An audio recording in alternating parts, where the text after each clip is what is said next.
Hi, this is Hot Mic and I'm Nidhi Razdan. What next for Sri Lanka? The country's economic and political crisis has taken a dangerous new turn this week, with protests turning violent and the ruling Rajapaksa dynasty in the eye of a storm. On Monday, Prime Minister Mahinda Rajapaksa was forced to step down after weeks of anti-government protests that have been demanding both his and his brother, President Gotabaya Rajapaksa's resignation. Monday was a terrible day. Rajapaksa supporters allegedly brutally assaulted peaceful anti-government protesters who have been taking to the streets for weeks now over the country's worsening economic situation.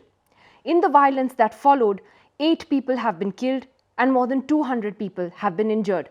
The homes of more than 50 pro-government lawmakers were set on fire by arsonists, including the ancestral home of the Rajapaksas, while some anti-government protesters assaulted government supporters who turned up in the capital Colombo amid escalating violence on the streets. But so far, President Gotabaya Rajapaksa has refused to budge. So how did things get so bad so fast? For months now, Sri Lanka's economy has been struggling. With foreign exchange reserves depleting, the island nation has no longer been able to afford to import essentials like food, fuel and even medicines. This is, after all, an import-dependent economy. But a month ago, protests began at the golf face green in Colombo. This was mainly young protesters, students, professionals, others, people-driven, who were demanding the resignations of the Rajapaksas, accusing them of mismanaging the economy.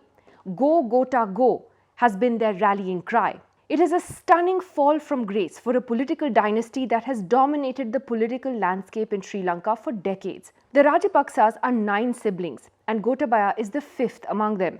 This is a political family from Sri Lanka's Buddhist-dominated south. A little bit about them. Gotabaya Rajapaksa joined the military in 1971 and took part in operations against the LTTE. He then moved to the United States and returned in 2005, joining brother Mahinda's government as Defense Secretary. He was the man in charge when the civil war came to a brutal end in Sri Lanka, a war that saw up to 100,000 people dead. He was accused of human rights violations during his tenure, though legally the accusations never held up.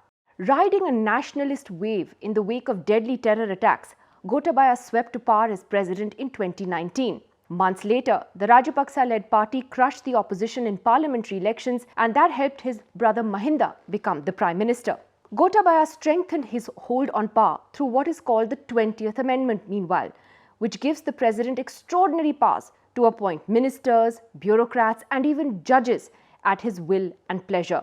Sri Lanka has had a troubled history with its finances and debt. Its expenses have basically far exceeded its income.